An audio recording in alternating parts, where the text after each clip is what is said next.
இதயத்தின் ஒளியாய், உணர்வுகளின் அலைகளாய் மாறும் இந்த பயணத்தில் எங்களுடன் பயணம் செய்ய நீங்களும் காத்திருங்கள்.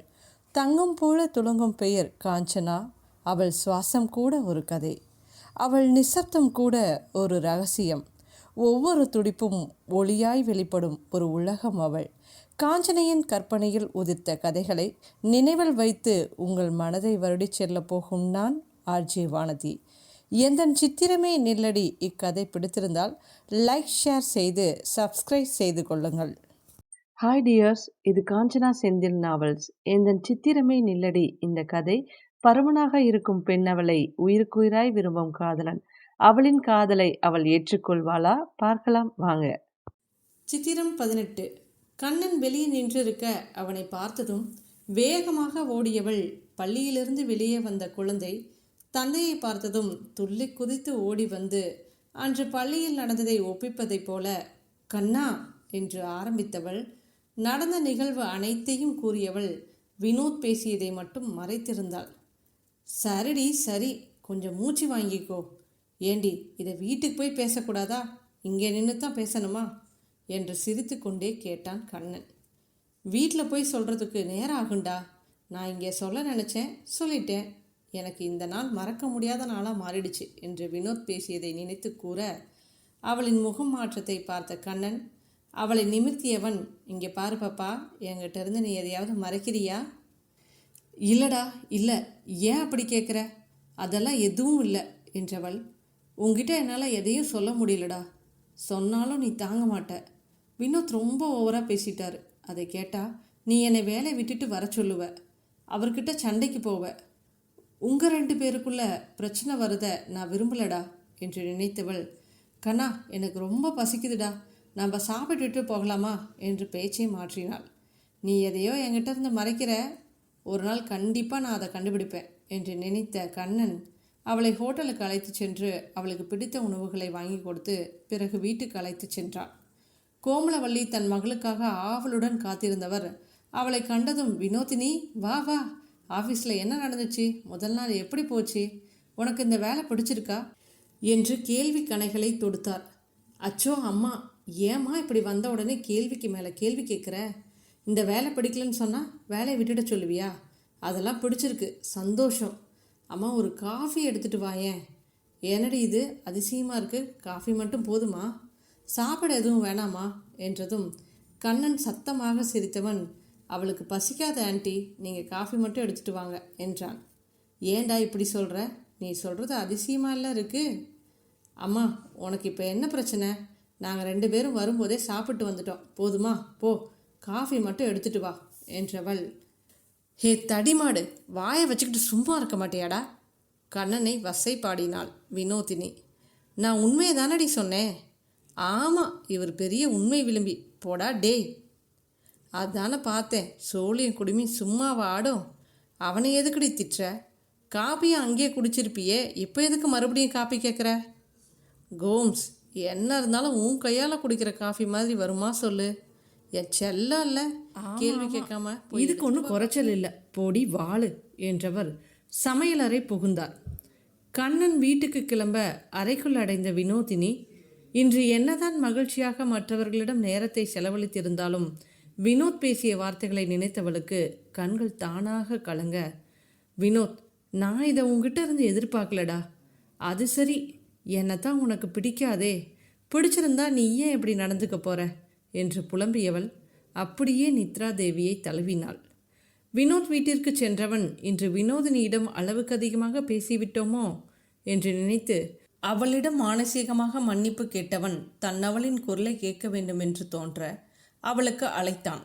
வினோதினி தூக்க கலக்கத்தில் அழைப்பை ஏற்றவள் ஹலோ என்றதும், என்ன வினோதினி, வீட்டுக்கு போன உடனே தூக்கமா என்றதும் அதில் அடித்து பிடித்து எழுந்து உட்கார்ந்தவள் அழைப்பு வந்த என்னை பார்த்து, இவனுக்கு வேற வேலையே இல்லை போல, என்கிட்ட ஏதாவது பிரச்சனை பண்ணிக்கிட்டே இருக்கணும், இல்லை என்றால் இவனுக்கு தூக்கமே வராது என்று அவனை உள்ளுக்குள் வறுத்தெடுத்தவள், ஆமாம் மிஸ்டர் வினோத், தூக்கம்தான். ஏன், அதுக்கு கூட உங்களுடைய பர்மிஷன் வேணுமா? இல்லை காலையில் என் மனதை குத்தி கிழித்தது போல மறுபடியும் ஏதாவது சொல்லி என் உயிரை கொல்ல போகிறீங்களா? ஹே லட்டுக்குட்டி, என்னடி அப்படி சொல்கிற? ப்ளீஸ் வினோ, தயவு செய்து இனிமேல் அந்த வார்த்தையை சொல்லாத என்று வாய் தவறி உளறியவனை, என்ன என்ன சொன்னீங்க வினோத்? லட்டு குட்டியா? அச்சோ, உளறிட்டேனே, இந்த ராட்சசியை எப்படிடா சமாளிக்கிறது என்றவன், அப்படியா சொன்னேன், உன் காதில் அந்த மாதிரி விழுந்திருக்கும் வினோதினி, சமாளித்தான் வினோத். பாரா, எனக்கு காது நல்லாவே கேட்கும் மிஸ்டர் வினோத், என்னால் உங்களை புரிஞ்சிக்கவே முடியல. அது சரி, என்னை டீ போட்டு சொல்கிறீங்க, உங்களுக்கு யார் அந்த உரிமையை கொடுத்தா? இப்போ எதுக்கு எனக்கு ஃபோன் பண்ணீங்க? சமாதானம் செய்ய ஃபோன் பண்ணீங்களா என்றவளை, வினோ, உண்மையை சொல்லு, அவன் டீ போட்டு கூப்பிட்றது உனக்கு பிடிக்கலையா என்ற மனசாட்சியை உருட்டி மிரட்டி அடக்கி வைத்தாள். நான் டீ போட்டு தான் பேசுவேன், அதுக்கு இப்போ என்ன? உங்ககிட்ட ஃபோனில் பேசக்கூடாதுன்னு சொல்லு, பேசலை. அப்புறம் சமாதானம் செய்யலாம் உனக்கு ஃபோன் பண்ணலை, சும்மா என்ன பண்ணுறேன்னு கேட்கணுன்னு தோணுச்சு, அதுதான் பண்ணேன், புரியுதா? கீழே விழுந்தாலும் மண் ஒட்டாதவனைப் போல பேசினான் வினோத். இது என்ன சார் வம்பா போச்சு? டீ போட்டு கூப்பிடணுன்னா ஒன்று கேர்ள் ஃப்ரெண்டாக இருக்கணும், இல்லை காதலியாக இருக்கணும், இல்லை மனைவியாக இருக்கணும். நான் உங்களுக்கு எந்த உறவும் கிடையாதே. அடியே பைத்தியக்காரி, இந்த எல்லா உறவும் எனக்கு நீ மட்டும்தாண்டி என் லட்டு குட்டி என்று அவளை மனதில் கொஞ்சியவன், என்ன மிஸ் வினோதினி, நீங்கள் இதில் எந்த உறவும் எனக்கு இல்லைன்னு உங்களுக்கு கவலையாக இருக்கா என்ற நக்கலிலே கேட்டான் வினோத். அச்சோ சார், உங்களுக்கு ஏன் இப்படியெல்லாம் தோணுது? என்கிட்ட பாசமாக பேசுகிறவங்க உறவியே நான் அவ்வளோ சுலபத்தில் ஏற்க மாட்டேன். ஆனால் நீங்கள் என்னை புண்படுத்தும் நோக்கில் மட்டுமே பேசுகிறீங்க. அப்படி இருக்கும்போது நான் ஏன் அப்படி நினைக்க போகிறேன்? உங்களுக்கு மட்டும் இல்லை சார், வேறு யாருக்குமே நான் இந்த மாதிரி உறவாக இருக்க விரும்பலை. நான் விரும்பலைன்னு சொல்கிறத விடவும் ஆண்கள் அதை விரும்ப மாட்டாங்க என்று தான் நான் சொல்லணும்.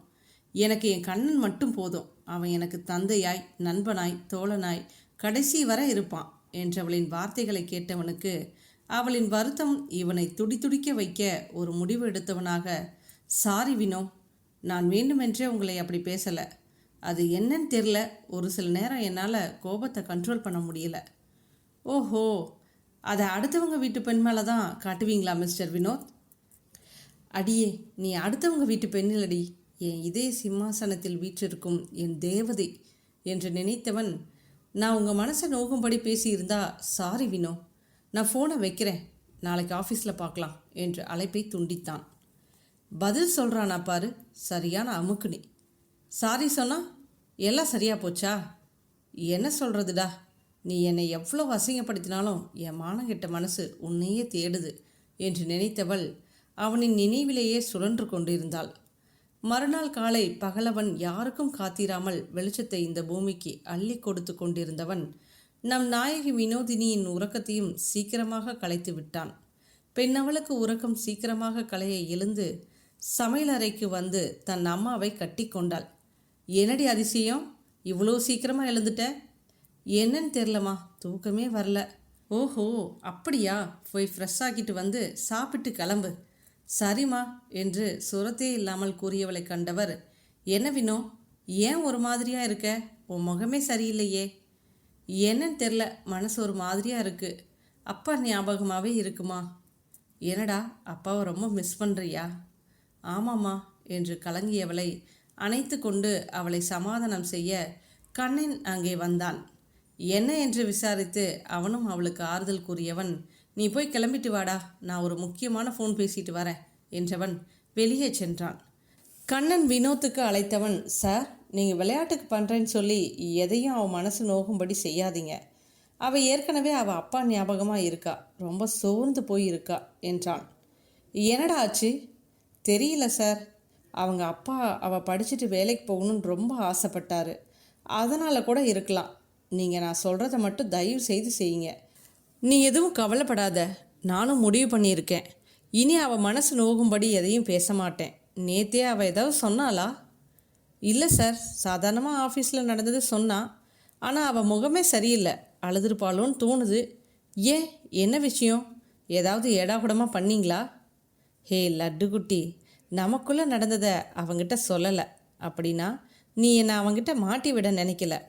அப்படி செய்திருந்தா கண்ணன் இவ்வளோ பொறுமையாக என்கிட்ட பேசியிருக்க மாட்டானே.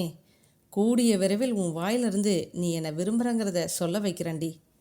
ஹலோ சார், நான் கத்திக்கிட்டே இருக்கேன், நீங்கள் என்ன பண்ணுறீங்க? கனவா? அதெல்லாம் ஒன்றும் இல்லைடா, சரி, நீ அவளை பத்திரமா அழைச்சிட்டு வா. அவள் நீ சந்தோஷத்தை மட்டும்தான் பாப்பா, ஓகேவா?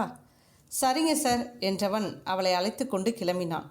வினோதினி சோகத்தை விடுத்து மிகவும் மகிழ்ச்சியாக அலுவலகத்துக்குள் காலடி எடுத்து வைத்தவள், அனைவரும் தன்னை வேற்றுக்கிரகவாசி போல் பார்ப்பதை எதையும் கண்டும் காணாதவள் போல் அனைவருக்கும் காலை வணக்கத்தை கூறியவள் வினோத்தின் அறைக்கு சென்றாள்.